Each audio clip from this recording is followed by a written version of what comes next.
అందరికీ నమస్కారం.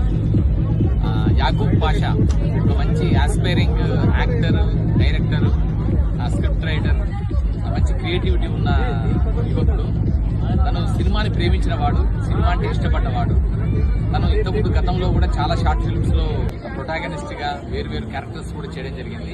తను ఇప్పుడు ఒక కొత్త మంచి సినిమాతో, ఒక కంటెంట్ డ్రివెన్ సినిమాతో మన ముందుకు వస్తున్నాడు. మల్లేష్, సినిమా పేరు మల్లేష్. తనే స్వతహాగా స్క్రీన్ ప్లే, డైరెక్షన్, డైలాగ్స్ రాస్తూ దాంట్లో one of the important character కూడా చేస్తూ ఈ చక్కని సినిమా, దీనికి ఎడిటింగ్ మన ఏపూరి విక్టరీ ఏపూరి శ్రావణ్ చేశాడు. సో అలాగే దీంట్లో బ్యాక్గ్రౌండ్ మ్యూజిక్ కానీ, తర్వాత ఫోటోగ్రఫీ కానీ చాలా చక్కగా ఫుల్ సినిమాకి కావాల్సిన కంటెంట్ తో చేయడం జరిగింది. చూడండి, ఆదరించండి. అలాగే యాకూబ్ పాషా అండ్ టీం అందరినీ ఆశీర్వదించండి.